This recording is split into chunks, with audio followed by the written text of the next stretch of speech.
The winter evening descended upon the Duke of Ashford's estate like a held breath, cold and crystalline and laden with expectation. Candlelight flickered against marble columns that soared toward frescoed ceilings, each flame trembling in draughts that crept through even the grandest of manor houses when December settled its weight upon the land. The ballroom glittered with the assembled luminaries of society, silks in jewel tones, uniforms adorned with medals that caught the light, the flash of diamonds at throats and ears and wrists, all gathered for what rumour had promised would be a most significant announcement. Lady Rosalind Hartley stood near one of the great windows, her gloved fingers resting lightly upon the sill, as though she needed its solidity to anchor herself to the earth. She wore a gown of deep emerald that her maid had insisted brought out the subtle green in her hazel eyes,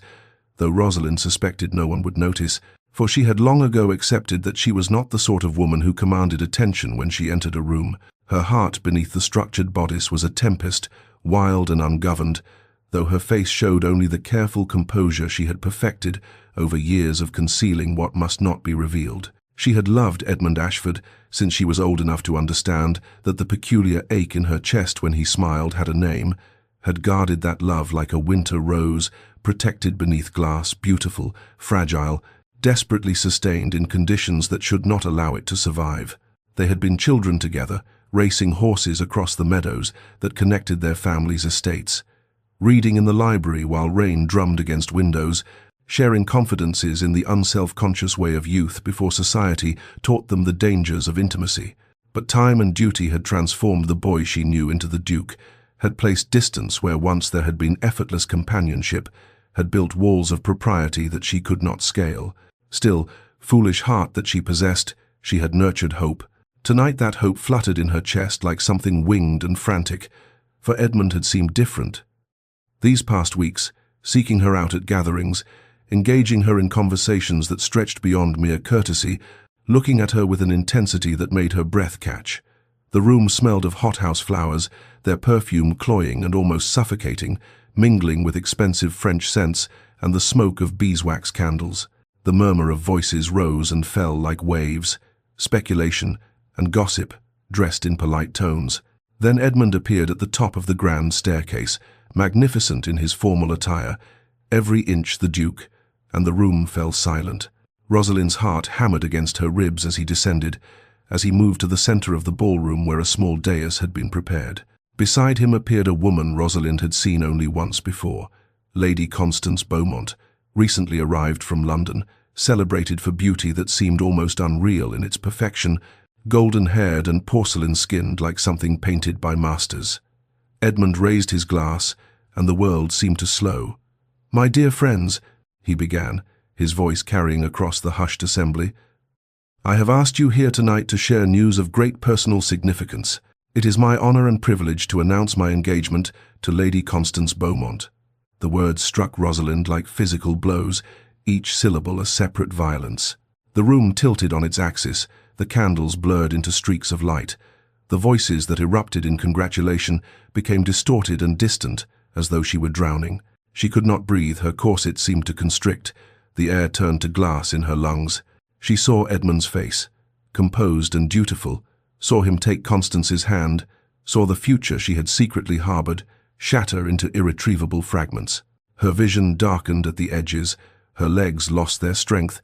and before she could command her body to maintain the dignity that was all she had left, the floor rose to meet her, and the world dissolved into merciful darkness. Consciousness returned slowly, carrying with it the weight of memory that Rosalind would have preferred to leave in darkness. She became aware first of softness beneath her, a settee, upholstered in damask, and then of voices speaking in hushed, urgent tones above her head. Her maid's familiar accent, threaded through with the Duchess of Ashford's more refined articulation, both women expressing concern that felt like needles against Rosalind's exposed nerves. She opened her eyes to find herself in a small parlour off the main ballroom, mercifully away from the assembled masses. The door closed against curious eyes, though she could still hear the murmur of continued celebration beyond. The humiliation that crashed over her then was worse than any physical pain, a burning mortification that started in her chest and radiated outward until she felt scorched by it. She had collapsed,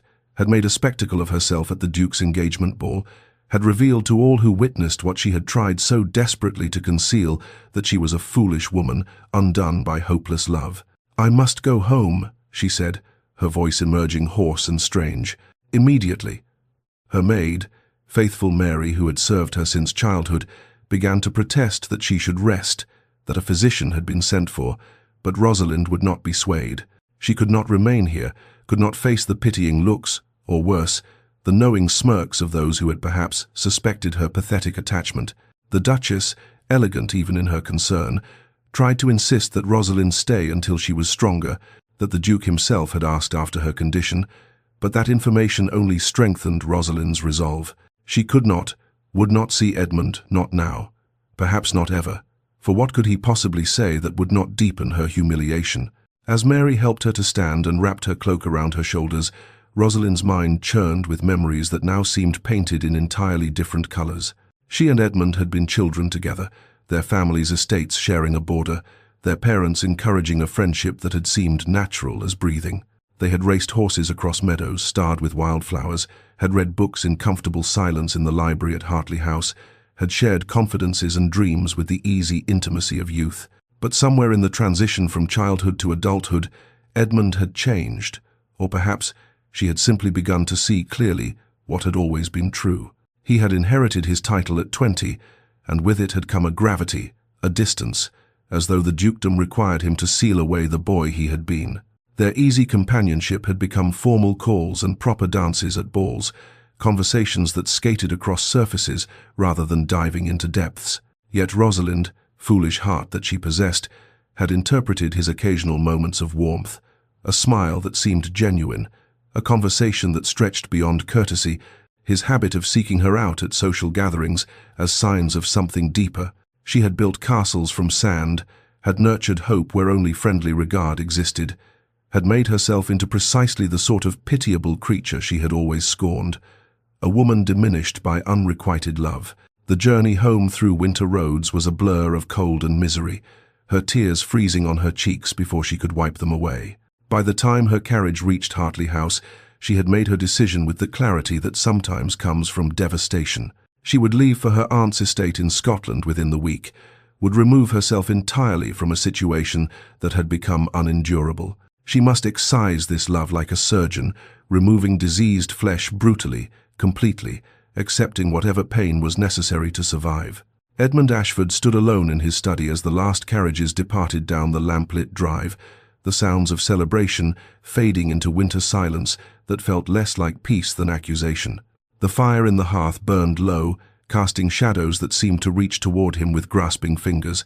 and he found himself unable to move from where he stood beside the window, his hand pressed against glass gone cold enough to burn. The engagement ring sat heavy on his finger. He had placed it there himself in a private ceremony earlier that evening, before the public announcement, and it felt less like jewelry than shackle, a circle of gold that bound him to a future that stretched before him like a prison sentence. He had done his duty, had honored the promise made to his father on that terrible day 3 years past, when the old Duke lay dying, and extracted from his son a vow that Edmund had believed himself honor-bound to keep, that he would marry Lady Constance Beaumont, cementing an alliance between their families that his father had negotiated in the final months of his life. Edmund had accepted this burden as he had accepted all the others that came with his title, had sealed away his own desires, such as he had allowed himself to acknowledge them, and prepared himself to fulfill obligations that transcended personal preference. But the image of Rosalind collapsing would not leave him, played again and again in his mind with excruciating clarity. The way the color had drained from her face, how her eyes had gone unfocused, the terrible grace of her fall as though something vital had been cut from within her. In that crystallizing moment, watching her crumple, something had shifted in Edmund's carefully constructed world, had cracked the armor of duty he had worn for so long that he had forgotten it was not his actual skin. He had moved toward her instinctively, had felt his heart stop in his chest, and in the space of her falling had realized with devastating clarity that he sought her face in every room he entered, that her opinion mattered more than all of society's combined, that the moments when he felt most himself were the moments spent in her presence, that he had been saving his genuine smiles for her alone, while offering the world only the careful mask of the Duke. His steward entered quietly to report that Lady Rosalind had departed for her family's estate and would be leaving within the week for Scotland, and the panic that seized Edmund's chest then was unlike anything he had experienced. Not when his father died, not when he inherited a title he felt inadequate to bear, not in any of the moments when duty had demanded sacrifice. The thought of Rosalind gone, removed beyond his reach, leaving because he had wounded her so profoundly that she could not bear to remain, made him understand what he had been refusing to see. He loved her, had perhaps always loved her, and in his devotion to duty and his fear of examining his own heart too closely, he had made a catastrophic error that might cost him the only thing that truly mattered. He reviewed memories with the new lens of this revelation, and they appeared transformed. Rosalind at 12, fierce and laughing as they raced horses across meadows, her hair escaping its ribbons and her joy utterly unself-conscious. At 16, reading poetry beneath the old oak that marked the boundary between their estates, her voice giving music to words he had thought he knew until he heard them shaped by her understanding. At 20, dancing with careful propriety at some ball or another, but her eyes holding entire galaxies of thought and feeling that she concealed behind social grace. He saw now how he had relegated her to safe in his mind, had taken her presence for granted, precisely because she was always there, constant as seasons, and he had never forced himself to examine the relief he felt in her company or the particular emptiness of rooms she had departed, had never questioned why conversations with her satisfied in ways that discourse with others never did. The realization was devastating in its completeness. He had built his prison with his own hands, had locked himself into duty while leaving his heart unguarded, and now faced the consequences of his blindness. Edmund did not sleep, could not sleep, for the revelation that had seized him in his study would not release its grip, and as the hours of night stretched toward dawn, he found himself pacing the length of his private chambers like a caged animal who has suddenly glimpsed open sky beyond bars he had not known were there. The fire burned low, and he did not call for a servant to tend it, instead lighting candles with his own hands, their flames casting restless shadows that seemed to match the turbulence of his thoughts as he moved between window and desk, watching the darkness beyond the glass, while his mind worked through the impossible calculus of duty versus desire, honor versus heart. By 2 in the morning he had summoned his solicitor from bed, poor Henderson, arriving in hastily donned clothes with alarm written across his features, and demanded to know the legalities of breaking an engagement that had been announced hours before, his voice carrying an urgency that made the older man set aside any protest about the unseemly hour and address the question with the seriousness it deserved. The engagement contract, Henderson explained with careful precision, was binding socially but not legally until the marriage itself was solemnized. Edmund could break it, though the scandal would be immense and Lady Constance's reputation would inevitably suffer despite any gentleman's attempt to shoulder blame, for society always judged women more harshly in such matters, and there would be whispers that she had been found wanting in some essential way. Edmund listened to these warnings as a man listens to concerns about weather when his house is burning, with acknowledgement of their validity, but complete disregard for their relevance against the magnitude of what he faced. For what was scandal compared to a life lived in the prison of wrong choice? What was society's judgment measured against the loss of the only woman who had ever made him feel like something more than his title? He made his decision then with a clarity that felt like the first honest thing he had done since inheriting his dukedom, made it knowing he was choosing the most selfish and yet most necessary path of his life. He would end the engagement, would break his father's deathbed promise, would accept whatever consequences came, because the alternative, a life without Rosalind, a future built on duty, while his heart withered from neglect, was no life at all, but merely a long dying. Henderson departed with instructions to begin whatever legal processes were required, and Edmund sat at his desk as night gave way to the grey promise of dawn, writing letters with a hand that trembled not from uncertainty, but from the enormity of what he was setting in motion. The letter to Constance came first, and he laboured over it with painful care, explaining the inexcusable that he could not marry her, that his heart belonged irrevocably to another, that he took full responsibility for the broken engagement and would provide whatever financial settlements she or her family deemed appropriate, that he knew his actions were dishonourable by society's measure, but that to proceed with a marriage devoid of genuine feeling would be a greater dishonor to them both. He sealed it with wax that bore his ducal crest, that symbol of all the duty and expectation he was now defying, and felt the weight of it like a judgment he willingly accepted. Then came the letter to Rosalind, and this he wrote and rewrote until his desk was littered with discarded attempts, each one inadequate to articulate feelings he had suppressed for so long that they emerged tangled and half-formed, desperately sincere yet sounding hollow, even to his own eyes. When rendered in ink, on paper, how could he explain years of blindness in a few paragraphs? How could he make her understand that her collapse had been the earthquake that shattered walls he had not known he was hiding behind? How could he ask for forgiveness when he had not yet forgiven himself? In the end, he wrote simply and with raw honesty that he loved her, had perhaps always loved her, and was coming to Scotland to tell her so in person, to ask not for immediate acceptance but merely for the chance to prove through actions rather than words that his feelings were real and lasting, and if she refused to see him he would understand, but he could not live with himself if he did not try. As dawn broke pale and cold across the estate, washing the winter landscape in shades of grey and silver,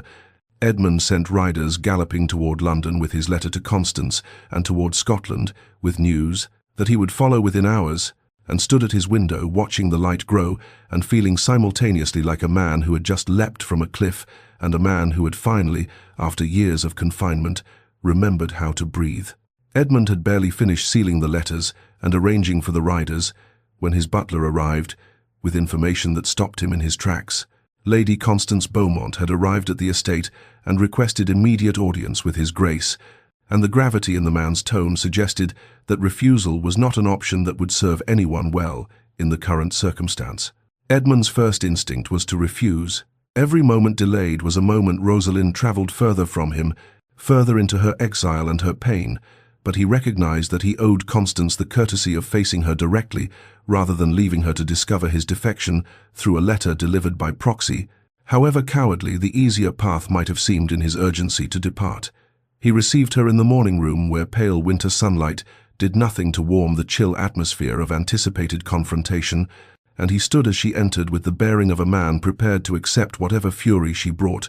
knowing he deserved her anger and society's censure for breaking an engagement mere hours after its announcement. But Constance surprised him utterly, for she entered with composure rather than tears, with something that looked almost like relief rather than rage, and when she sat in the chair he offered gracefully. As she did all things, she studied him with eyes that held understanding rather than accusation. "You love her," Constance said simply, not as question but as statement, and Edmund found himself unable to dissemble or soften the truth. "I do," he admitted, his voice rough with the newness of speaking it aloud. "I realize that offers you no comfort and does not excuse the dishonor of my actions, but I will not compound my failures with lies. I love Lady Rosalind, and I cannot in conscience marry you while my heart belongs irrevocably to another." Constance nodded slowly, her hands folded in her lap with the perfect deportment that had made her the darling of London society, and then she spoke words that Edmund had not anticipated. "I am relieved, Your Grace. I too felt the wrongness of our match, though I had resigned myself to duty as I believe we both had done." She paused, and something vulnerable crossed her beautiful features. "There is another, a gentleman of lesser rank, whom my family would never approve, and I accepted your proposal because I believed duty demanded the sacrifice of personal feeling, that to want more than an advantageous match was childish weakness to be suppressed."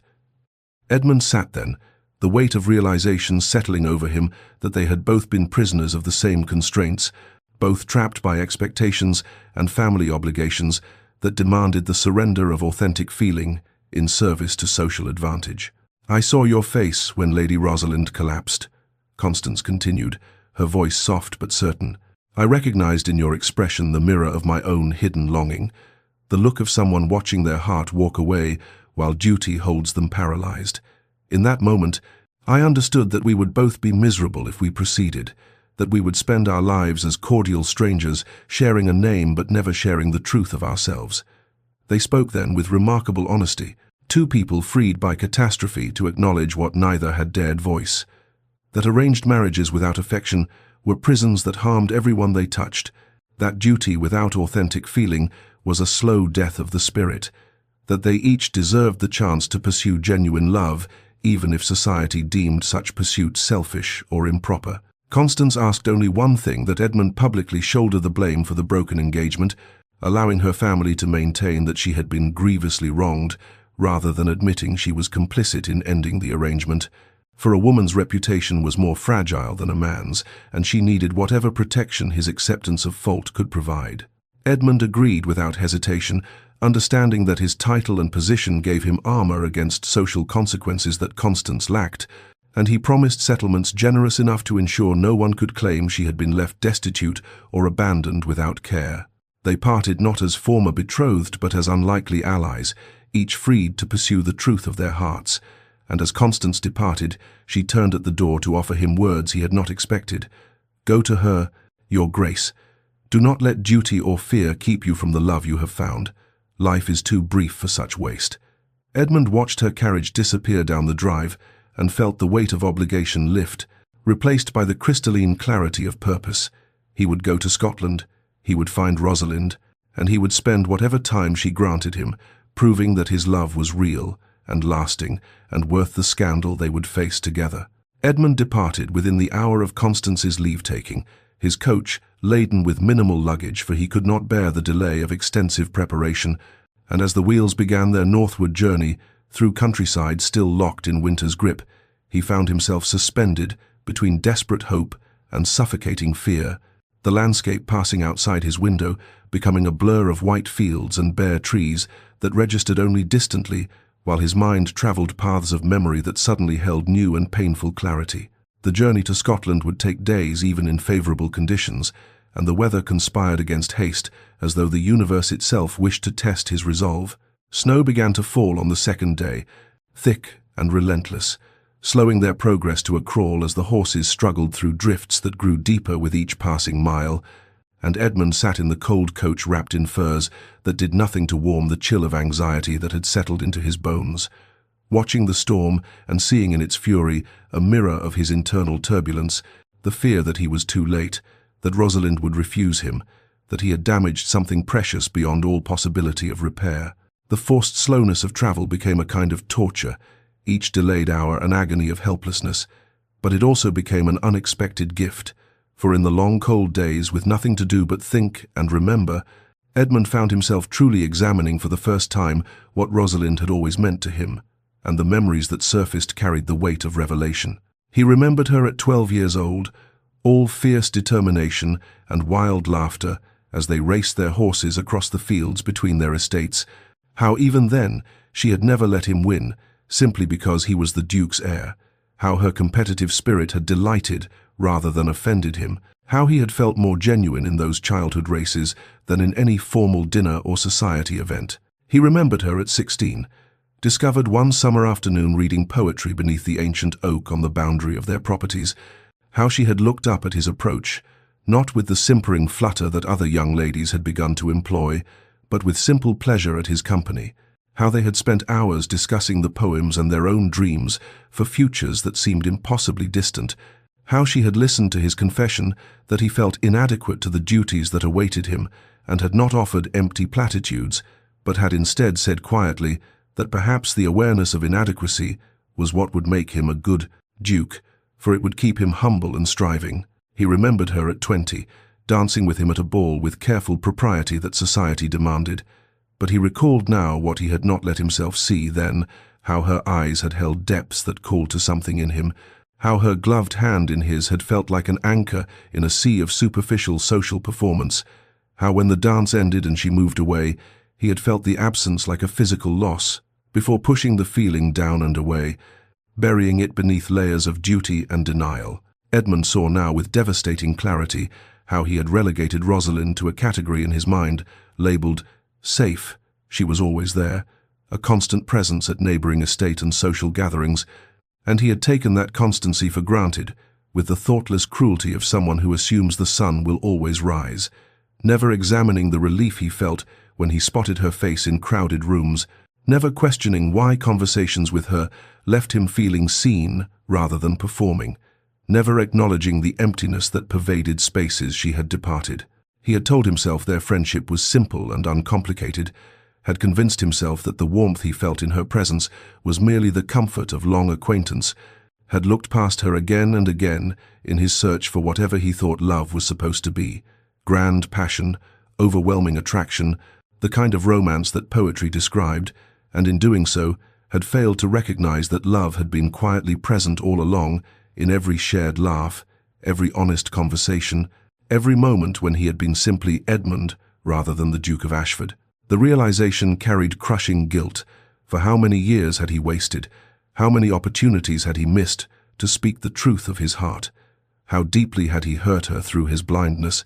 and the fear that gripped him as the coach struggled through another snowdrift was not merely that she would refuse him, but that he had no right to ask anything of her at all, that he had forfeited through neglect and thoughtlessness any claim to her affection, that he came to her now not as a worthy suitor, but as a desperate man who had finally recognized the treasure he had been discarding and wanted belatedly to reclaim it. By the time the coach crossed into Scotland on the 4th day of travel, Edmund had rehearsed and discarded 100 speeches, each one feeling inadequate to express the complexity of his feelings or the depth of his regret, and he understood with humbling certainty that words alone would never be sufficient, that if Rosalind granted him any grace at all, it would have to be earned through patience and demonstrated devotion rather than eloquent apology, and that the journey he had begun was not merely the physical miles to Scotland, but the much longer path of proving himself worthy of the love he had been too blind to value. Meanwhile, in Scotland, Rosalind existed in a landscape that seemed designed by some cruel providence to mirror the desolation of her heart. Her aunt's estate perched on cliffs above the North Sea, where grey water churned endlessly against black rocks, and wind howled through the bare winter gardens with a voice that sounded like mourning. And she found herself drawn to this wildness,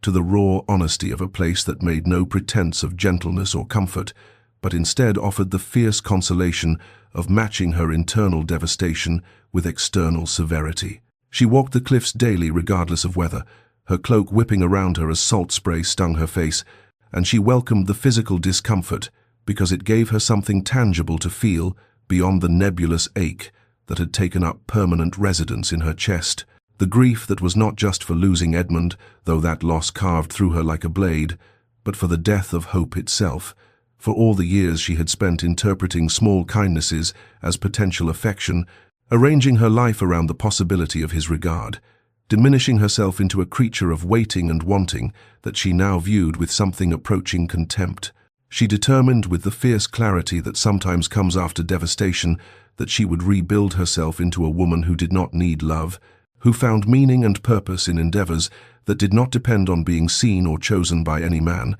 no matter how deeply her treacherous heart might argue otherwise, and she threw herself into this transformation with disciplined intensity, rising early to help her aunt with the management of the estate and the charitable works that served the tenant families, visiting cottages where she brought medicine and food and listened to problems she might help solve, reading voraciously from her aunt's extensive library on subjects from philosophy to agricultural reform, filling her days so completely that exhaustion might grant her dreamless sleep. But the nights betrayed her, for in sleep her defenses crumbled and she dreamed of dark hair that fell across a forehead when he concentrated on reading, of eyes the color of storms that had occasionally looked at her with warmth she had foolishly interpreted as something deeper than friendship, of the way his rare, genuine laugh sounded different from his social pleasantries, and she would wake in the grey pre-dawn with tears on her face and anger at her own weakness burning in her throat, furious that her heart refused the reasonable commands her mind issued, that love apparently could not be excised through will alone, no matter how determined the surgeon. Her aunt, Lady Margaret Sutherland, watched her niece's struggle with the wisdom of someone who had herself survived heartbreak and emerged whole if scarred, and though she offered no empty platitudes about time healing all wounds or there being other fish in the proverbial sea, she provided steady presence and occasional observations that Rosalind filed away, even when she could not yet accept their comfort. And the days accumulated into a week, and then 2, and Rosalind began to believe that perhaps survival was possible, even if happiness seemed a country she would never again visit, that she could build a life of purpose and meaning, even if it would always carry the shadow of what she had hoped for and lost. never knowing that even as she walked those desolate cliffs, trying to scour away her longing, Edmund was traveling through winter storms with desperation, driving him northward toward the reckoning that would shatter her carefully constructed resignation and demand that she choose once more between self-protection and the terrifying vulnerability of hope. Edmund arrived at Lady Margaret Sutherland's estate on the 16th day of Rosalind's exile, on an afternoon when driving rain lashed the Scottish coast with the fury of a world determined to test any soul foolish enough to venture forth. And when he descended from his travel-worn coach in the circular drive before the grey stone manor house, he presented a figure so soaked and dishevelled that he barely resembled the impeccably composed Duke who had stood in an elegant ballroom making announcements that shattered hearts, his dark hair plastered to his forehead, his coat heavy with water, his eyes carrying a desperation that could not be concealed behind any pretense of social propriety. Lady Margaret herself received him in the entrance hall, with a courtesy that held distinct coolness, for word had reached even this remote corner of Scotland about the Duke of Ashford's engagement to the celebrated Lady Constance Beaumont, and she knew what devastation that announcement had wrought upon her beloved niece, and she assessed this unexpected visitor with the sharp judgment of a woman who had navigated her own share of heartbreak, and emerged with neither patience for romantic foolishness nor tolerance for men who wounded women through savant carelessness or cruelty. Edmund introduced himself with uncharacteristic humility, requesting audience with Lady Rosalind, and Margaret's expression conveyed her assumption that he came bearing pity or obligation, perhaps guilt-driven condolences for the awkwardness his engagement had caused, never imagining the truth that had driven him through winter storms and across the length of Britain. She left him standing in the entrance hall, dripping onto the flagstones, while she went to inform Rosalind of this unexpected caller, and in the drawing room where Rosalind had been reading correspondence related to her aunt's charitable endeavours work, she had thrown herself into, with determined focus. She looked up at her aunt's words and felt the blood drain from her face, felt the careful composure she had been constructing over 2 weeks threaten to crack completely. Her first instinct was to refuse to see him, to send down word that she was indisposed or simply unwilling to receive visitors, to protect herself from whatever pity or awkward social obligation had brought him to Scotland, but pride, that fierce pride that had held her upright through humiliation and heartbreak, asserted itself and would not permit her to hide like a wounded creature, would not grant him the knowledge that his presence affected her so profoundly. She descended to the drawing room where her aunt had directed him, and when she entered and saw Edmund standing before the fireplace, attempting unsuccessfully to warm himself, still wet from travel, his eyes searching her face with an intensity that bordered on desperation, she felt her breath catch in her throat even as she forced her expression into cool neutrality. The silence stretched between them, heavy and charged, a standoff of wounded hearts in a room where rain beat against windows and firelight cast shadows that seemed to deepen rather than illuminate, and Rosalind stood near the doorway as though she might need to flee, while Edmund remained motionless, neither of them knowing how to bridge the chasm of hurt and misunderstanding that yawned between them. Finally, Edmund spoke, his voice rough with emotion and exhaustion. "Lady Rosalind, I must speak with you, please. I know I have no right to ask anything of you, but I beg the favour of private conversation." Every part of Rosalind wanted to refuse, wanted to protect herself from whatever words he had come to deliver,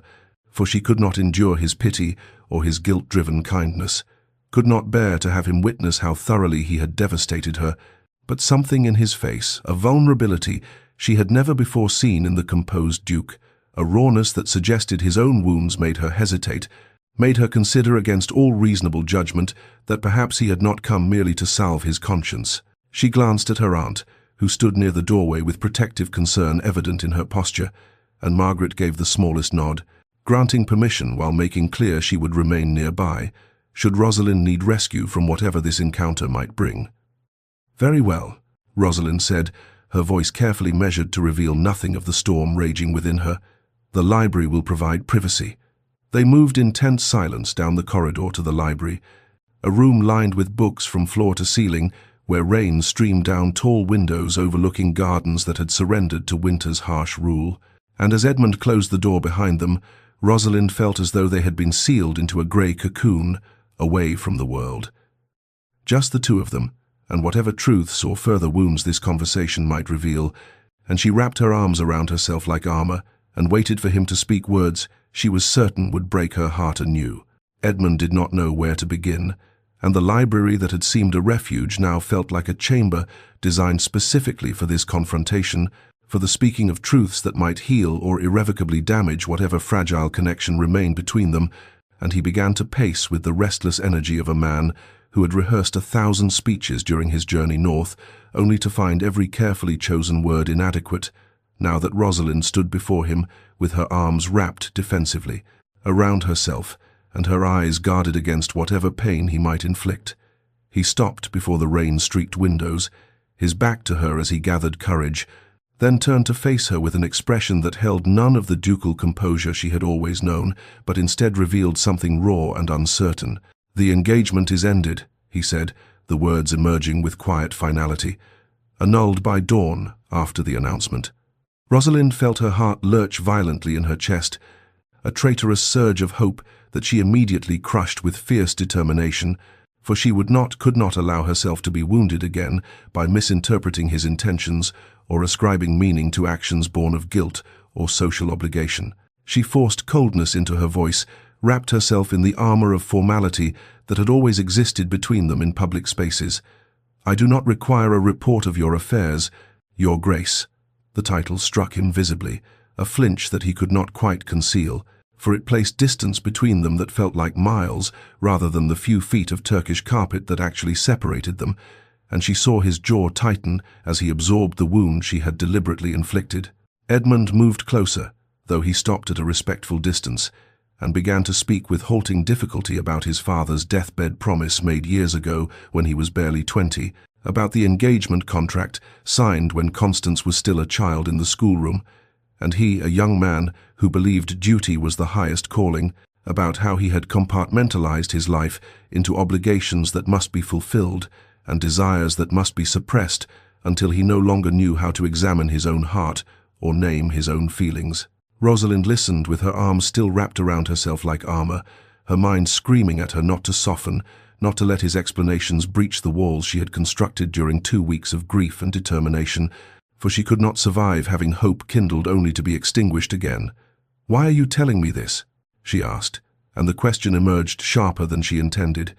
edged with all the pain she was trying so desperately to conceal. "What possible purpose does it serve to come here and explain the circumstances of your broken engagement? Do you imagine I require consolation, Your Grace? Do you think I collapsed from some schoolgirl infatuation that needs your gentle management?" The words hung between them, heavy as the storm that battered the windows, and Edmund's composure, that careful control he had maintained even while speaking of duty and promises, finally cracked, his face transforming with an anguish that could not be feigned or manufactured for social purposes, and when he spoke again, his voice shook with years of repressed emotion breaking free. "I am telling you because I could not let you go on believing because you deserve to know." He stopped, drew a ragged breath, then continued with the desperate honesty of a man who had nothing left to lose. "Why am I telling you this? Because it matters, Rosalind. Because you matter. Because I have been the greatest fool in England, and I could not bear for you to think that your pain was inconsequential or that you were not seen." The use of her given name without her title, the breaking of formal address, felt like a physical touch, intimate and shocking,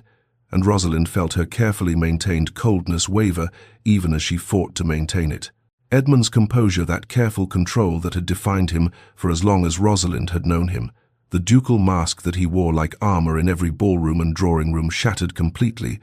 and the words came in a rush, like years of repression, breaking through a dam that could no longer contain the flood. "Because when you fell, my world stopped. Because in that moment when you collapsed and I thought you might be truly harmed, I understood with terrible clarity that nothing else mattered, not duty, not promises made to the dead, not society's expectations or my father's wishes. Nothing mattered except that you were hurt, and I had caused it." He moved closer, though he did not presume to touch her, his hands clenching and unclenching at his sides, as though he wanted to reach for her but knew he had forfeited that right. "Because I have been a fool, Rosalind, the greatest fool in England. I have taken the sun for granted and called it ordinary, simply because it rose faithfully every morning. I relegated you to safe, In my mind you were always there, always constant, and I never examined why your presence brought me peace, or why rooms felt empty after you left them, or why I sought your face in every crowd." His voice broke slightly, raw emotion stripping away the formal cadences of aristocratic speech. "I have loved you, Rosalind, perhaps all my life. Perhaps since we were children racing horses across fields between our estates. Perhaps since you were 16 and read poetry beneath the oak tree and I thought I had never heard words sound so alive. Perhaps since you listened to my fears about inadequacy and never once made me feel less than whole. I have loved you, and I have been too bound by duty and fear and blindness to name it, even to myself." The words filled the library like something physical, impossible to recall or unsay, hanging in the air between them with all the weight of confession and vulnerability, and Rosalind felt tears threaten behind her eyes, even as she fought desperately to hold them back, to maintain some fragment of the protective armor she had wrapped around her wounded heart. "You cannot do this," she whispered, and her voice shook despite her efforts to control it. "You cannot arrive here with pretty words and expect—" "I expect nothing," Edmund interrupted, and the fierceness in his voice was not anger, but desperate sincerity. "I have no right to expect anything from you. I have hurt you unforgivably. I stood in that ballroom and announced an engagement to another woman while you were standing there hoping, and I knew you were hoping. Rosalind, some part of me always knew, and I was too much a coward to acknowledge it, because acknowledging it would have required me to examine my own heart and admit that I had been living a half-life, fulfilling obligations while denying myself any true feeling." He drew a shaking breath, his eyes never leaving her face. "But I could not let you believe, I could not bear for you to go on thinking that you were not seen, not treasured, not loved beyond all reason and sense. You are the most remarkable woman I have ever known, and I have been too blind and too bound by duty to tell you so. And even if you send me away now and never wish to see me again, you deserve to know that you matter, that you have always mattered, that losing you would be losing the best part of myself." The scene was raw and intimate, the formal language they had always maintained between them breaking down into essential emotion, and Rosalind felt her carefully constructed defenses wavering, felt hope, that dangerous, painful hope she had tried so desperately to extinguish flickering to life again in her chest like a candle flame that refused to be snuffed out no matter how fierce the wind that battered it. But Rosalind did not collapse into his arms, did not allow the declaration she had longed to hear for years to sweep away the very real pain that had carved itself into her heart like words etched in stone, for the narrative honored her wound and her need for self-protection, understood that love, however genuine it might be now, could not simply erase the humiliation and grief she had endured, and she stepped back from him, with her arms still wrapped defensively around herself, as though she might physically hold her breaking heart together through sheer will. "You speak of love," she said, and her voice trembled with barely contained emotion. "But do you understand what these years have cost me? Do you comprehend what it meant to hope, Edmund? To interpret every small kindness as potential affection, every smile as secret regard, every moment of conversation as something that might mean more than mere friendship." The words came faster now, years of silent suffering finding voice at last. "I made myself foolish for you. I became a woman I despised, waiting, always waiting, hoping, diminishing myself to fit into whatever small space you might offer me in your life. I attended every social gathering where you might be present. I wore colors I thought you might notice. I read books on subjects that interested you so that I might have something worthwhile to say in conversation. I shaped myself around the hope of being seen by you, and all the while you were bound to another, and I was making myself into a fool." Her voice broke on the final word, and she turned away from him, facing the rain-streaked windows, so he would not see the tears that finally escaped, despite her fierce efforts to contain them. "When you announced your engagement to Lady Constance, it was not merely disappointment. I felt it was the death of hope itself, the extinguishing of a light I had carried for so long that I no longer knew how to exist in darkness. And the humiliation, Edmund collapsing before all of society, my weakness exposed for everyone to witness and whisper about that humiliation, burns deeper than you can possibly understand." Edmund listened without interruption, his face a portrait of anguish, accepting every word as deserved condemnation, and he did not attempt to defend himself or diminish her pain with platitudes or excuses, for he understood that she needed to speak this suffering aloud, needed him to truly comprehend the damage his blindness had wrought. When she finally turned back to face him, her eyes were bright with tears, but her voice was steady.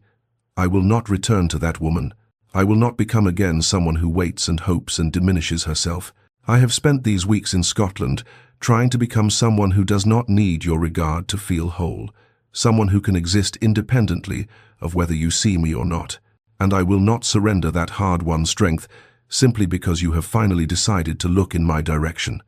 Edmund remained still, his hands at his sides, making no move to approach her or touch her, respecting the physical distance she maintained between them. "You were never foolish," he said quietly, and his voice carried none of the desperate urgency of his earlier confession, but instead held simple, sincere conviction. "I was blind. I was trapped by duty and fear and my own inability to examine what I truly felt. The fault, all of it, lies with me, and you should not trust me easily, Rosalind. I do not ask for immediate forgiveness or acceptance, for I have not earned either." Rosalind studied his face, searching for any hint of manipulation or performance, but found only raw honesty and remorse. "Then what do you ask?" she demanded, and the question emerged as both challenge and genuine inquiry, for she needed to understand what he truly wanted from this confession, what possible path forward he imagined after causing such profound hurt. Edmund drew a slow breath, and when he spoke again, his voice held a steadiness born of absolute conviction. The desperate urgency of his earlier confession now channeled into something more deliberate and considered, for he understood that Rosalind needed not passionate declarations, but rather something concrete and tangible, a path forward that honored both her pain and the fragile possibility that still existed between them. "I ask for the opportunity to court you properly, not as we have existed before, not as childhood companions who drifted into comfortable familiarity, but as a man who wishes to win the regard of the woman he loves." He moved slightly closer, though still maintaining the physical distance she had established, respecting her boundaries even as he offered his proposal.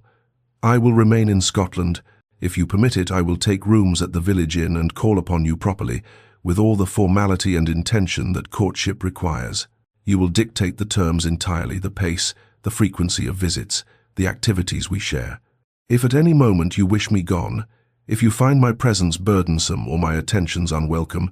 you need only say the word, and I will leave immediately and never trouble you again." His eyes never left her face, searching for any sign of receptivity to this unprecedented offer, for he was proposing something that flew in the face of every social convention. A duke courting a woman who had already been humiliated by his previous engagement, staying in a small Scottish village rather than attending to his estates and social obligations, subjecting himself entirely to her judgment and terms. "I ask for the chance to demonstrate through actions, rather than words, that my feelings are genuine and enduring. To show you that I see you, that I value you, that I choose you not out of guilt or temporary passion, but out of love that has finally been acknowledged and named. I ask for time to prove myself worthy of your trust, though I know I may never fully succeed." Rosalind stood silent for a long moment, her arms still wrapped protectively around herself, her face a battlefield of conflicting emotions that Edmund could read as clearly as he had once failed. To read her hopes, she was torn, genuinely torn between the self-protective instinct to send him away and never risk such pain again, and the part of her that had loved him since childhood, the part that wanted desperately to believe that this transformation was real and lasting, rather than merely the guilt-driven impulse of a man who had suddenly recognized the consequences of his blindness. The rain continued its steady percussion against the windows, sealing them in this moment of decision, and Edmund waited without speaking further, knowing that anything more he said would be pressure rather than invitation, would tip from petition into manipulation,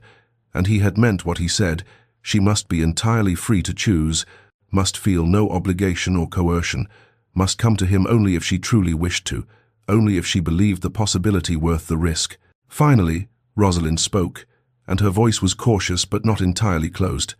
1 week. I will grant you 7 days to demonstrate whether these feelings you profess are genuine or merely the product of shock and guilt and temporary conviction that will fade when you return to your familiar life and obligations. Edmund's heart leapt with hope he barely dared to feel, but he kept his expression controlled, serious, understanding that this was not victory, but rather the granting of an opportunity he had not earned and must now prove himself worthy of receiving.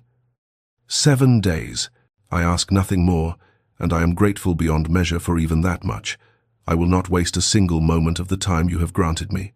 He inclined his head with genuine respect, acknowledging both her authority in this arrangement and his gratitude for her willingness to allow him any chance at all. And Rosalind saw in that gesture something she had never witnessed before. Edmund, the Duke of Ashford, bowing not out of social convention, but out of authentic regard for her, treating her not as lesser or subordinate, but as someone whose judgment and choice held profound importance, and that small gesture did more to crack her defensive armor than all his passionate declarations had accomplished, for it suggested that perhaps, just perhaps, something fundamental had truly shifted in how he saw her and valued her place in his life. The first morning Edmund arrived at the estate, the sky had cleared to that peculiar Scottish brightness that makes everything appear sharp-edged and vivid, and Rosalind found herself standing at the drawing-room window, watching his approach with her heart, performing an irregular rhythm she could not control, for she had not slept well, her mind circling endlessly around the decision she had made to grant him this week, questioning whether she was being brave or merely foolish, whether she was opening herself to healing or simply to further hurt. He came on foot rather than by carriage, she noticed, and he carried a small parcel wrapped in brown paper, and when her aunt's butler showed him in, Rosalind saw that his face held both hope and uncertainty, as though he too had spent a sleepless night contemplating the significance of this opportunity and the multitude of ways he might fail to prove himself worthy of it. "Good morning, Lady Rosalind," he said, and the formality of the address was deliberate. She understood he was giving her the respect of proper courtship, treating this as a beginning rather than a continuation of their old familiar friendship. "Good morning, Your Grace," she replied, and offered him tea, and they sat in the drawing-room with careful space between them while her aunt worked at embroidery in the corner, serving as chaperone and silent observer. Edmund presented the parcel with an almost shy gesture. "I recalled that you favor chocolate, particularly the variety with orange essence. The village confectioner assured me this was made fresh yesterday. It was a small thing, this gift not extravagant or showy, not the sort of grand gesture a duke might use to overwhelm with his wealth and position, but it demonstrated that he had remembered something specific about her preferences, had paid attention to details she had not thought he noticed, and Rosalind felt something tight in her chest loosen slightly as she accepted it with genuine thanks. They walked that afternoon, Edmund offering his arm with careful courtesy as they traversed the path along the cliffs, and Rosalind found herself testing him in small ways, watching how he responded to silence, whether he felt compelled to fill every pause with words, or whether he could simply exist beside her in companionable quiet. "Tell me about your work with your aunt's tenants," he said, and the request surprised her, for it was not the sort of topic she expected him to consider worthy of discussion. Most men of his rank regarded such charitable efforts as merely decorative accomplishments for women, pleasant activities to occupy otherwise idle time. But Edmund listened with genuine attention as she described the families she had visited, the struggles they faced, the small ways she had been able to help, and he asked thoughtful questions that demonstrated he understood the complexities of rural poverty and estate management, and more than that, he treated her observations and insights as valuable rather than merely charming. The second day brought clouds that threatened rain but never quite delivered, and Edmund arrived again in the morning, this time with no gift, but rather a question that cut more deeply. "I must know, Rosalind, do I misunderstand the magnitude of the scandal I have created? Do you resent that my broken engagement has made you the subject of gossip and speculation?" Rosalind appreciated the directness of the inquiry, the way he did not shy away from difficult topics or pretend that consequences did not exist, and she answered with equal honesty. "I would be lying if I said I welcomed society's attention, but I learned something when I collapsed at your engagement ball. I learned that I had already become the subject of pity and speculation. The poor Lady Rosalind, who clearly harbored hopeless feelings for the Duke. At least now, if there is gossip, it is because you have chosen me, rather than because I was pathetic enough to love where I was not loved in return." Edmund flinched at her words, at the reminder of how completely he had failed to see what everyone else had apparently observed, but he did not deflect or make excuses. The social consequences are severe. I will not minimize them. But Rosalind, they are utterly inconsequential compared to the prospect of a life without you in it. Society's approval or disapproval means nothing if I have lost you. They walked further that day, past the section of cliff where the path became narrow and rocky, and when Rosalind stumbled slightly on loose stones, Edmund's hand came to her elbow instantly, steadying her with a touch that was both gentle and sure, and she found herself noticing the small things, the way he looked at her, as though she were the only thing in focus, while the landscape blurred around her, the way he laughed at her sharp observation about the absurdity of society's rules with genuine delight rather than polite tolerance, the way he spoke of his own fears and flaws with uncommon honesty, as though he trusted her enough to show her the uncertainty that lived beneath his ducal composure. And with each accumulated moment, each small gesture of attention and regard, Rosalind felt the defensive walls she had constructed beginning to show small cracks, light seeping through gaps she could not entirely seal against the possibility that perhaps, just perhaps, this transformation in Edmund was genuine and lasting, rather than temporary and guilt-driven. On the third morning, clouds hung low and heavy over the Scottish coast, turning the sea to hammered pewter, and when Edmund arrived, Rosalind found herself speaking before she had fully decided to, the words emerging from some deep place of vulnerability she had tried to keep sealed. I need to understand something. Why would you want me? I am not beautiful like Lady Constance. I do not shine in society. I am too bookish, too sharp-tongued, too much myself to be the sort of wife a duke should have. Edmund stopped walking, turned to face her fully, and the expression on his face was fierce, almost pained. Rosalind, your intelligence challenges me in ways that make me better rather than merely comfortable. Your genuine nature is a respite from society's endless artifice. Do you know how exhausting it is to live among people who say nothing they mean and mean nothing they say? Your face is the one I seek in every crowd, every ballroom, every gathering, because it is the only face that has ever felt like home to me. He stepped closer, his voice dropping to something more intimate.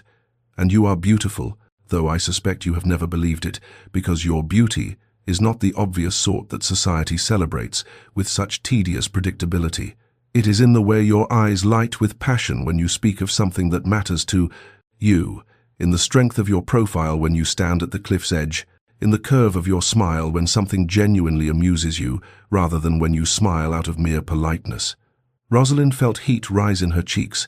unused to being seen with such particularity, and Edmund continued, his own vulnerability now matching hers. I have my own inadequacies, my own sense of being insufficient. Do you know what it is like to inherit a title at 20, to suddenly be responsible for thousands of acres and hundreds of people who depend on you, to sit in Parliament among men twice your age who assume you are merely decorative? I have spent years feeling like an imposter playing a role, trying to live up to my father's legacy, and never quite succeeding. He reached for her hand, then hesitated, asking permission with the gesture, and when she gave the smallest nod, he took it gently. With you, I am simply Edmund, not a duke, not a symbol of propriety or duty or ancient lineage, simply a man who is most himself in your presence, who does not have to perform or pretend, who can admit his fears and flaws and know that he is seen truly and not judged wanting. The intimacy of this confession, the way he had met her vulnerability with his own, rather than deflecting or offering empty reassurances, touched something fundamental in Rosalind, and she squeezed his hand in response, a small gesture but one that acknowledged what was building between them. The fourth day brought unexpected sunshine, brilliant and warm enough that Edmund proposed they ride as they had in childhood, and Rosalind's aunt provided horses from her modest stable, and they set out across the moors with a freedom that had been impossible in the careful formality of the previous days. Race me to that far ridge, Rosalind challenged, and without waiting for agreement she urged her mount forward, leaning low over its neck, and she heard Edmund's startled laugh behind her before the thunder of his horse's hooves joined hers. The wind tore at her carefully pinned hair, sending it streaming behind her, and she felt wildly, impossibly alive, all the grief and caution of recent weeks stripped away by speed and sunshine and the pure physical joy of the ride. Edmund pulled nearly even with her, and she glanced sideways to see his face transformed by exhilaration, years of ducal restraint abandoned to boyish delight, and she urged her horse faster, competitive spirit rising, and when she reached the ridge first, barely, by perhaps a length, she threw her head back and laughed with triumphant joy. And Edmund reined in beside her, breathing hard, his own laughter joining hers, and in that moment something shifted fundamentally between them, the careful courtship giving way to genuine partnership, the formal distance collapsing into something warmer and more immediate and infinitely more real, and Rosalind realized that she was seeing not the Duke of Ashford but simply Edmund, the boy she had raced as a child, now grown into a man she was beginning to trust with her carefully guarded heart. By the fifth morning, Rosalind woke to find her carefully constructed defenses showing fractures she could no longer ignore, and the realization frightened her more than she cared to admit, for she had spent years building these walls, and now they were crumbling under the steady pressure of Edmund's patient devotion, and she did not know if what she was seeing was truth or merely the elaborate fiction her desperate heart was constructing from insufficient evidence. That evening, as her aunt sat reading by the fire in the small parlor, Rosalind found herself confessing her uncertainty with a vulnerability she had not shown even to herself. "Aunt Margaret, I do not know if I am seeing clearly, or if I am simply seeing what I wish to see. How does one trust one's own judgment when one's judgment has been so catastrophically wrong before?" Her aunt set down her book with the deliberate care of someone who understands the weight of the question being asked, and she regarded Rosalind with eyes that held both compassion and the hard-won wisdom of a woman who had lived through her own disappointments and survived them. "My dear girl, you were not wrong before you loved truly, which is never wrong. Edmund was the one who failed to see, failed to understand his own heart. But as to your question, watch not what he says, but what he does when nothing is demanded of him, when he believes himself unobserved. Watch how he treats those who cannot benefit him, those who have no power or influence to advance his interests. Watch whether he sees you on your worst days, when you are tired or cross or less than charming, and whether he remains or retreats." Rosalind carried these words with her into the sixth day, when rain swept in from the sea and turned the world grey and close, confining them to the house, and she found herself suggesting they spend the day in her aunt's library, a room lined floor to ceiling with books that represented decades of collected wisdom and escape. Edmund's face lit with genuine pleasure at the proposal, and they settled into the companionable silence of two people who could share space without requiring constant conversation, and Rosalind tested him subtly by choosing a book on agricultural reform and estate management, watching to see if he would dismiss her choice as inappropriately masculine or beyond her understanding. Instead, Edmund leaned forward with evident interest. "I have been reading similar works. I have plans for my estates, reforms I wish to implement, though I confess I am uncertain how to balance modernization with the traditional practices the tenants rely upon." What followed was hours of genuine discussion, Edmund speaking of his vision for tenant welfare, improved housing, fair wages, his desire to be a duke who served his people rather than simply extracting profit from their labor, and more significantly, he asked Rosalind's opinions and listened to her responses with the attention one gives to a valued advisor rather than the indulgent tolerance one might show a woman dabbling in topics beyond her sphere. She spoke of what she had learned from her aunt's tenants, the practical realities that estate ledgers never captured, the ways that small investments in people's welfare returned tenfold in loyalty and productivity. And Edmund took notes, actually wrote down her observations as though they were insights worthy of preservation and implementation, and Rosalind realized with a jolt that went through her entire body that he respected her mind as much as he claimed to love her heart, that he saw her as a partner in the truest sense, someone whose thoughts and perspectives would shape his decisions and actions, and this recognition, more than any romantic declaration or passionate speech, convinced her that perhaps, just perhaps, she could trust what was building between them, for respect was the foundation upon which lasting love was built, and Edmund was offering her both in equal measure. On the seventh morning, the final morning of the week Rosalind had granted him, the sky dawned pale and crystalline, washed clean by the previous night's rain, and Edmund arrived at his customary hour carrying no offering save himself. But when he entered the drawing room, Rosalind saw immediately that something had changed, for his expression held a tension that the previous day's growing ease had softened away, and her aunt, with the tactical discretion of a woman who understood the delicate architecture of courtship, excused herself almost immediately, leaving them in a silence that felt suddenly fragile. "A letter arrived this morning from London," Edmund said quietly, and he withdrew a folded paper from his coat with the careful handling one might give a weapon, "and I thought you should know of its contents before we proceed with the day."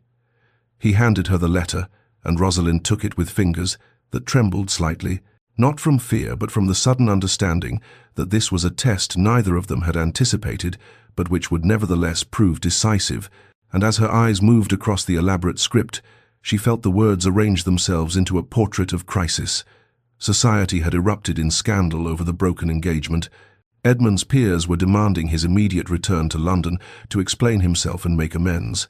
There were veiled threats to his standing in Parliament and his position among the nobility, suggestions that his behaviour had been ungentlemanly and that Lady Constance had been grievously wronged, intimations that his reputation and perhaps even his seat in the House of Lords might suffer consequences if he did not make proper restitution and demonstrate appropriate contrition.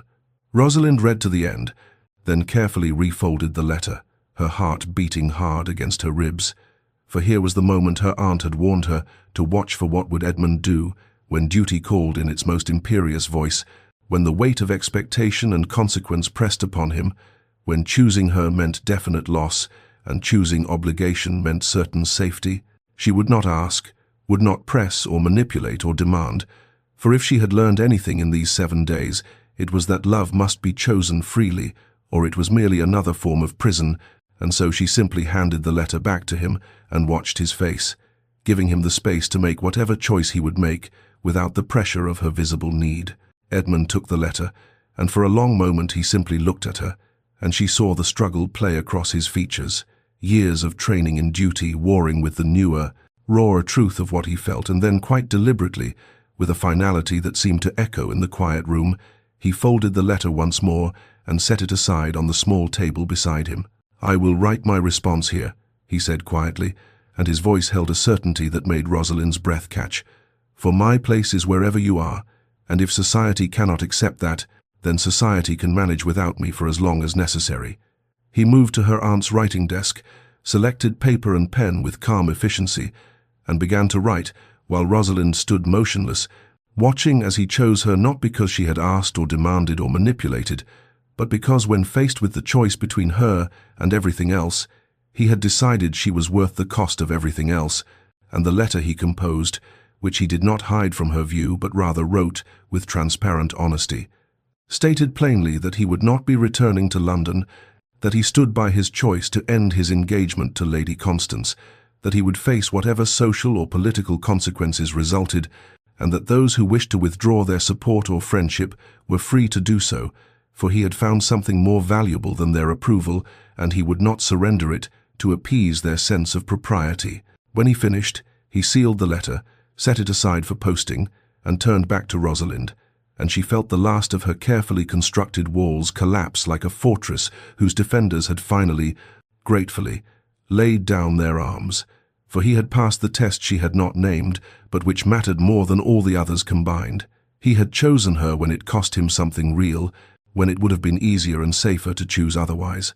And that choice, made without coercion, in the clear light of consequence, told her everything she needed to know about whether his love was genuine or merely the romantic impulse of a guilty heart. That evening, as the sun descended toward the western horizon and painted the wild Scottish coast in shades of amber and rose, Rosalind found herself walking beside Edmund along the cliff path they had traversed so many times over the past week. But tonight, the familiar route felt transformed into something ceremonial, as though they were processing toward some irrevocable threshold, and the wind that swept up from the churning sea below carried the salt-sharp scent of both ending and beginning. They walked in silence for a time, each step bringing them closer to the promontory, where land met sky in a dramatic convergence,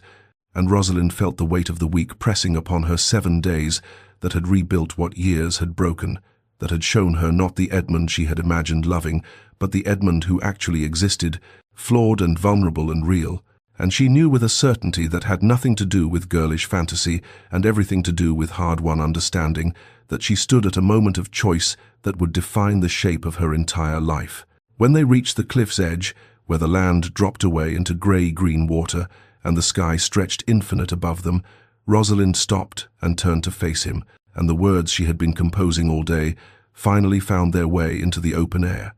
I have loved you since I understood what love meant. Edmund, since I was barely old enough to name the feeling that made my heart race when you entered a room, that made every moment in your presence feel more vivid and every moment apart feel diminished. That has not changed, though I desperately wanted it to, though I tried with every ounce of will I possessed to excise that love like a surgeon removing diseased tissue.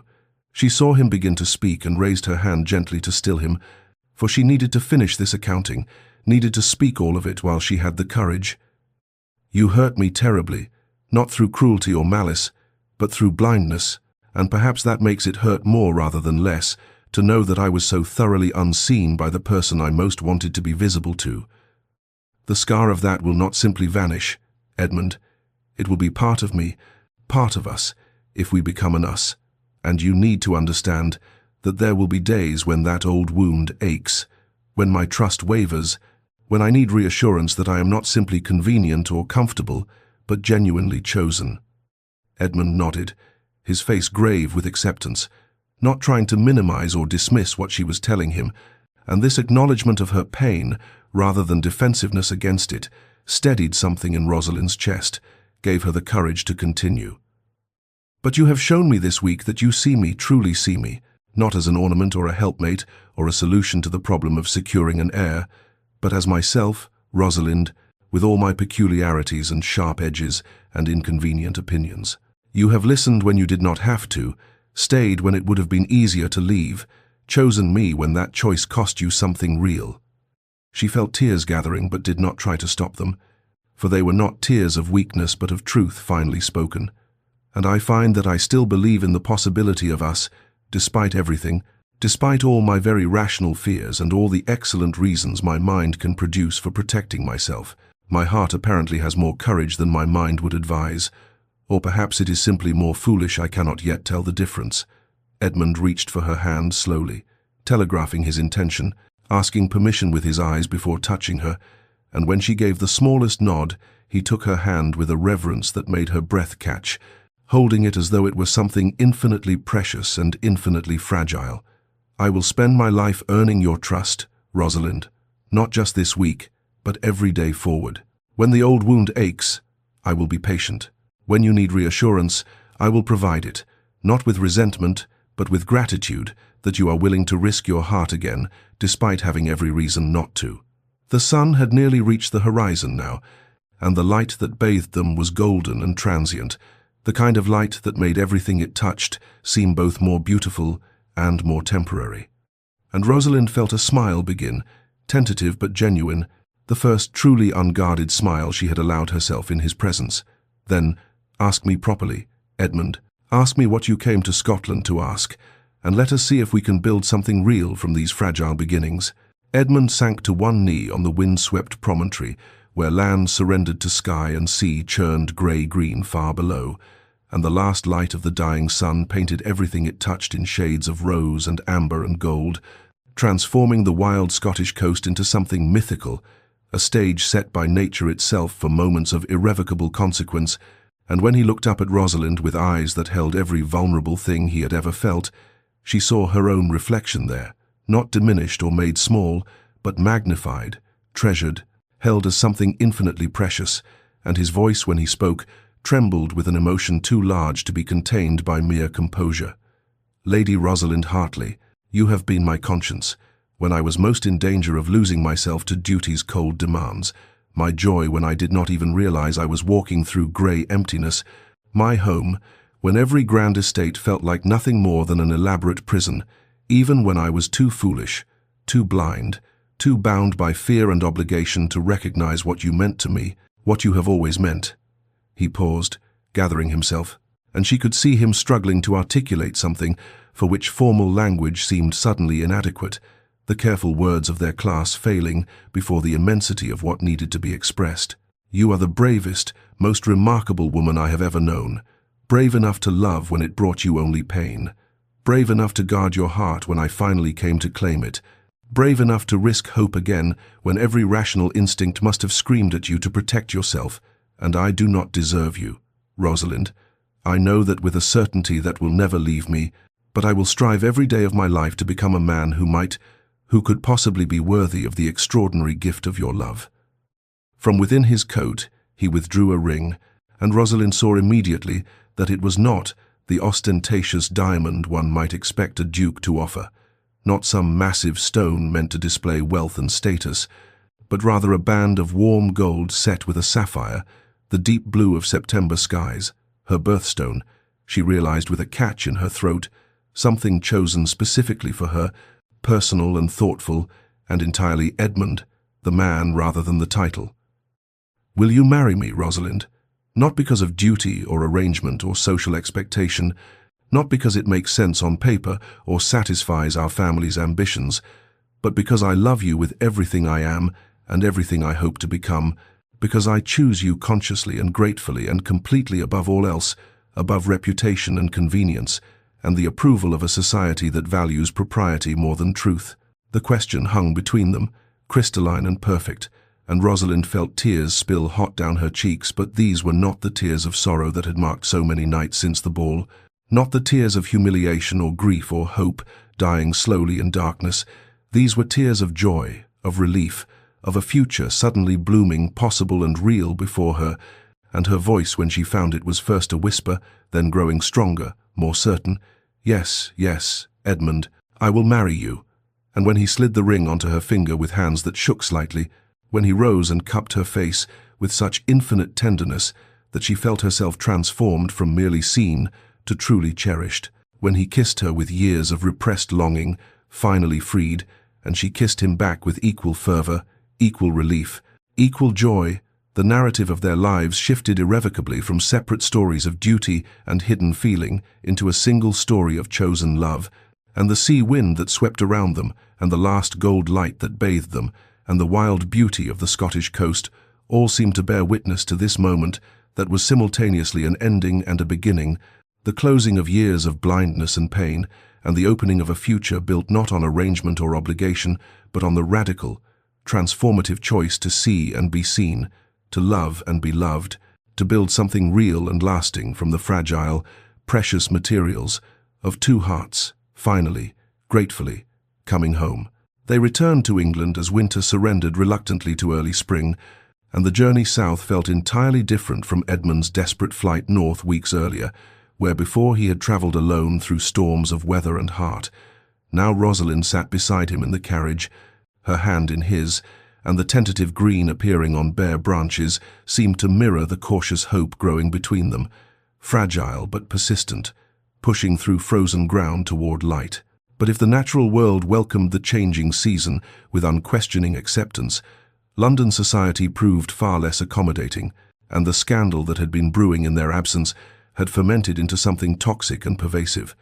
whispered in drawing rooms and shouted in scandal sheets, dissected over tea and condemned from pulpits. The Duke of Ashford, that paragon of duty and propriety, had broken a formal engagement mere hours after announcing it, had abandoned a celebrated beauty for a woman society had scarcely noticed, had chosen personal inclination over familial obligation and social expectation, and the Ton simply did not know what to make of such unprecedented behaviour from one of their most respected peers. The first test came at Lady Melbourne's spring ball, an event neither could avoid without appearing to hide in shame, and when Edmund and Rosalind entered the glittering ballroom together, she wearing sapphire silk that matched her engagement ring, he with his hand proprietarily at the small of her back, the conversation did not merely pause, but stopped entirely, hundreds of faces turning toward them, with expressions ranging from curiosity to contempt, and Rosalind felt her courage waver for just a moment before Edmund's hand pressed gently against her spine, steadying her, reminding her without words that she did not face this alone. They weathered the cut direct from several prominent matrons, the way certain groups turned their backs with deliberate rudeness, the whispers that were clearly meant to be overheard. "Fortune hunter," someone said, and "trapped him somehow," another voice added, and "poor Lady Constance, humiliated so publicly." But Edmund's response to each slight was the same calm dignity, making clear through posture and unwavering attention to Rosalind that his choice was final and unregretted, that no amount of social pressure would alter what had been decided in Scotland on windswept cliffs far from London's judgment. Then, like a ship changing course in response to shifted wind, the entire evening transformed when Lady Constance Beaumont herself entered the ballroom on the arm of a gentleman, society recognized as Thomas Barnaby, second son of Baron Wessex, respectable but hardly a spectacular match, and Constance's face glowed with such unmistakable happiness that it rendered her celebrated beauty almost incandescent, and she walked directly across that silent, watching ballroom to where Edmund and Rosalind stood, isolated, and extended her hands to them both with genuine warmth. "Your Grace," she said to Edmund, loudly enough that those nearby could hear clearly. "And Lady Rosalind, I am so pleased to see you both looking so well, and I must take this opportunity to publicly express my gratitude for your honorable handling of what could have been a most difficult situation, for you recognized what I was too bound by duty to acknowledge, that we would have made each other perfectly miserable, and you had the courage to act on that recognition, freeing us both to find our true happiness." She turned then to introduce Mr. Barnaby, who bowed respectfully, and Constance's voice carried across the attentive ballroom as she continued. "I am delighted to announce my own engagement to Mr. Barnaby, whom I have loved since we were children but thought myself too ambitious to accept, and I have the Duke of Ashford to thank for showing me that duty without authentic feeling serves no one, that we owe ourselves and those we promise ourselves to the truth of genuine affection rather than the hollow performance of appropriate matches." The effect was immediate and dramatic if Lady Constance herself harbored no resentment, if she publicly endorsed the broken engagement as mutually beneficial, if she stood before society glowing with her own scandalous love match and credited Edmund with liberating rather than humiliating her, then the narrative society had been constructing collapsed entirely and reformed into something else, something almost romantic, and by the time the ball ended, whispers had shifted from condemnation to cautious approval, from scandal to love story. And Rosalind discovered something unexpected in herself. She did not shrink beneath society's scrutiny or apologize for being chosen, did not make herself smaller to fit their expectations or sweeter to win their approval, but rather stood beside Edmund as an equal partner in their mutual choice. And that strength, that refusal to diminish herself, gradually earned a respect that mere propriety never could have commanded, and society, which could condemn what it did not understand, but eventually accepted what it could not change, slowly made peace with the Duke of Ashford's unprecedented devotion to the woman he had almost lost, the woman who had collapsed when he chose duty, but stood strong when he finally, gratefully, chose love. The wedding took place in late spring, when the world had fully awakened from winter's grip, and the estate chapel at Ashford overflowed with apple blossoms and white roses, their fragrance so thick it felt like walking through clouds of perfume, and though many of the ton's most prominent families found themselves conspicuously absent, unable to reconcile their disapproval with the social necessity of witnessing a duke's marriage, those who came did so with genuine affection rather than mere obligation, and that made all the difference. Transformed what might have been a somber affair, conducted under society's judgmental gaze, into something warmer, more intimate, a celebration rather than a performance. Rosalind walked down the aisle on her father's arm, wearing ivory silk that caught the light streaming through stained glass windows and scattered it into rainbow fragments across stone floors, and she carried not the elaborate bouquet tradition demanded, but rather a simple gathering of wildflowers she and Edmund had picked together the previous day, from the meadow where they used to play as children, violets and primrose and forget-me-nots, humble and honest, and infinitely more meaningful than hothouse perfection. And when Edmund turned to watch her approach, his face held such unguarded emotion that several guests found themselves unexpectedly moved, for here was a man who did not hide his feelings behind aristocratic reserve, but rather let his love shine plain and clear for anyone willing to see. The ceremony itself followed traditional forms, the ancient words spoken in the chapel where Ashford dukes had married for generations, but when Edmund and Rosalind exchanged their vows, there was nothing rote or performed in their voices. Each promise landed with weight and intention, each word chosen consciously rather than simply repeated, and when Edmund said, "I take you, Rosalind," not from duty or obligation, but from joy, from gratitude, from love that has finally found courage to speak its name, There was not a dry eye among those gathered, for they were witnessing something increasingly rare in their world of arranged marriages and strategic alliances. Two people binding themselves together because they genuinely chose each other, because they had counted the cost and decided that whatever society might say or scandal might threaten, they would rather face it together than live separately in comfortable misery. The wedding breakfast afterward was less formal than such occasions typically demanded, with laughter more prevalent than strict protocol, and at one point Edmund stood and raised his glass, not with the usual brief toast, but with words that came straight from his undefended heart. "To my wife," he said, and the words seemed to fill him with wonder, "who collapsed when I was too blind to see what stood before me, who had every reason to refuse me when I finally came to my senses, who gave me a chance I did not deserve and showed me that love, real love, the kind that transforms rather than merely decorates, a life requires courage from both parties, the courage to be seen completely and to see completely in return, and I promise before all of you that I will spend every day of my life being worthy of the extraordinary gift of her presence, her partnership, her love." Rosalind rose then and took his hand, and though ladies did not typically speak at such occasions, she did so anyway because that was who they were becoming together, people who honored what mattered over what was expected, and she said simply, "And I promise to remind you on difficult days that we chose this, that we choose this still, that choosing each other again and again is what will make this marriage not just a contract, but a living thing that grows and changes and deepens with time." And the way Edmund looked at her in that moment, the way he brought her hand to his lips with such reverence, spoke more eloquently than any prepared speech about the nature of what they had found together.